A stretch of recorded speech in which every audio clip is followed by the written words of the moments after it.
Le phénomène l'assassin royal va-t-il arriver dans nos contrées et chez nous, lecteurs de comics? Je dois vous avouer quelque chose, je ne connaissais absolument pas l'assassin royal avant que Frédéric Sigrist dans ses deux émissions. Vous savez, Frédéric Sigrist a son émission sur France Inter l'été, Blockbuster.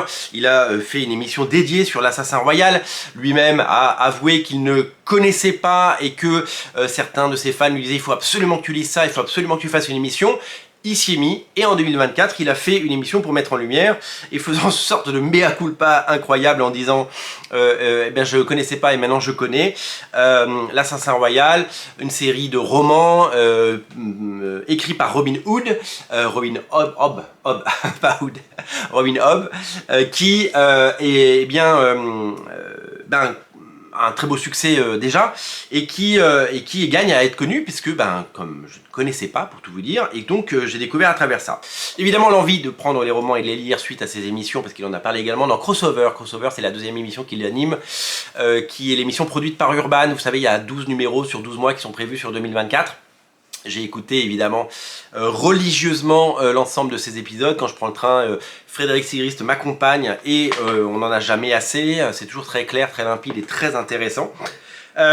L'histoire de l'assassin royal est une histoire qui renouvelle le genre à la fois du shonen j'ai envie de dire et de la fantasy dans le sens où ça pourrait être le destin d'un jeune homme qui est promis à un avenir radieux et pour qui la quête qu'il va entreprendre est facile, sauf que eh bien c'est pas que tout va pas se passer comme on le souhaite, c'est juste que ça va pas reprendre les codes du shonen de l'ascension rapide et sans encombre d'un jeune. Ça va être l'ascension d'un fils illégitime d'un prince qui va un peu, pour qui tout va pas être facile quoi.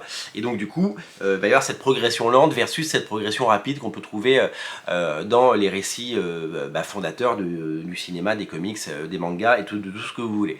Donc c'est une série qui prend son temps et c'est une série qui est adaptée en comics et c'est pour ça qu'on en parle aujourd'hui. C'est que si vous n'avez pas encore lu les romans et si vous comptez les lire, eh bien il y a cette adaptation qui est sortie chez Dark Horse aux États-Unis, chez Urban Blast. Vous savez, Urban Blast, c'est ce format souple avec les rabats qui propose des récits young adult et pas que, parce qu'il y a plein de récits que vous pouvez lire. Hein. Il y a notamment du Brian Michael Bendis.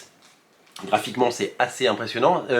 Robin Hobb co-scénarise a priori le comics et c'est Jody Houser que vous avez vu notamment chez Valiant et chez Bliss Comics qui s'en occupe. Au dessin, c'est Ryan Kelly avec des couleurs de quelqu'un qu'on connaît très bien chez Urban, c'est Jordi Belair. Donc le phénomène est en passe évidemment d'arriver au rayon comics et peut-être, et on le souhaite, que ce récit, c'est un tome 1 à suivre bien entendu, eh bien on appelle d'autres parce que c'est le but. Hein. Le but est que ça fonctionne et le but est que